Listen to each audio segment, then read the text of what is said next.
कथा प्रारंभ होते हैं, सुनो वीर हनुमान, रामा सुनो वीर हनुमान।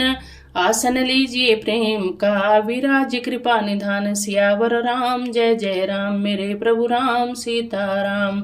बोलिए सियापति रामचंद्र महाराज की जय, बोलिए पवन सुत हनुमान जी की जय, बोलिए कार्तिक महात्म्य की जय, बोलिए विष्णु भगवान की जय। 29वां अध्याय। ऋषि बोले, यह पीपल शनिवार के दिन ही क्यों पूजा जाता है? सूत जी बोले, समुद्र मंथन से रतन देवताओं को मिले, उनमें लक्ष्मी और कौस्तुभ भमनी विष्णु को मिले। जब विष्णु लक्ष्मी को भारे स्वीकार करने लगे, तभी लक्ष्मी ने भगवान से प्रार्थना की। लक्ष्मी बोली, प्रभु मुझ छोटी से विवाह कैसे कर सकते हो? इसलिए पहले ये मेरी बड़ी बहन लक्ष्मी का विवाह करके फिर मेरे साथ विवाह करो, यही सनातन धर्म है। सूत जी बोले, विष्णु ने लक्ष्मी की बात को सुन तपस्वी उद्दालक मुनि को अपने अनुरोध से लक्ष्मी दे दी। उस लक्ष्मी के श्वेत दांत थे, पतला शरीर, लाल नेत्र और बाल रूखे थे। धर्मज्ञ उद्दालक मुनि विष्णु के कहने से लक्ष्मी को अंगीकार कर अपने आश्रम में लाए। लक्ष्मी होम से सुगंधित धुआं, वेद, ध्वनि, सुंदरता देखकर दुखी होकर बोली, हे कांते, तू यहाँ क्यों नहीं रहेगी?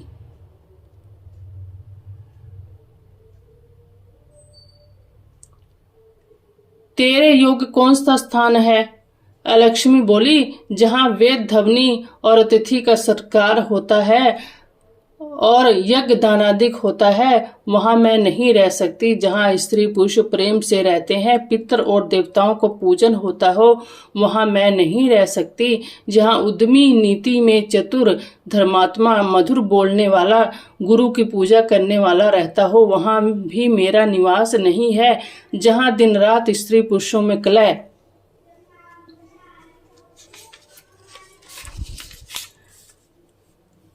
स्त्री पुरुषों में कलह होता हो, अतिथियों का जहाँ सत्कार नहीं होता हो, वह स्थान मुझे प्यारा है। वृद्ध, सज्जन और मित्र का अपमान हो, जहाँ कठोर भाषण होता हो, वहां मैं नित्य निवास करती हूँ। जहाँ लोग दुराचार करते हैं, पराई स्त्री से प्रीति करते हैं, उस स्थान में मेरा निवास है।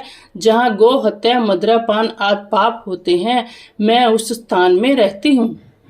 सूत जी बोले, तब लक्ष्मी के वचन को सुनकर उदास मुनि उद्दालक बोले, हे ज्येष्ठ, जब तक मैं तुम्हारे योग्य निवास के लिए स्थान देखूं, तब तक तुम पीपल के वृक्ष के नीचे रहो।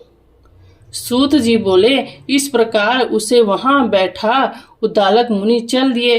वह बहुत देर तक उनकी राह देखती रही, पर पति के दर्शन न हुए। फिर पति के त्याग से दुखी होकर विलाप करने लगी। उसके रोने की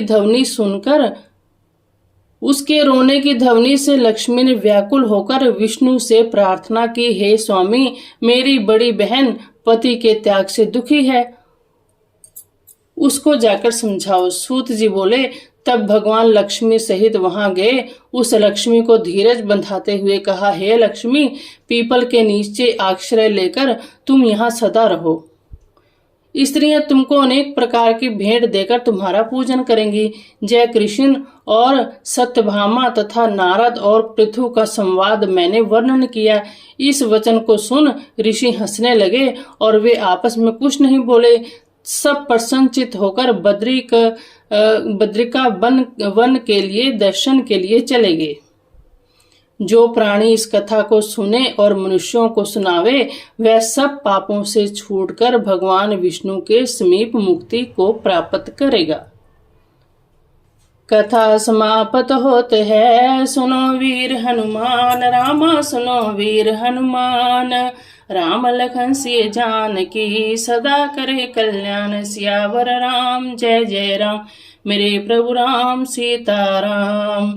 बोलिए सियापति रामचंद्र महाराज की जय, बोलिए पवन सुत हनुमान जी की जय, बोलिए सत्य सनातन धर्म की जय, बोलिए कार्तिक महात्म्य की जय।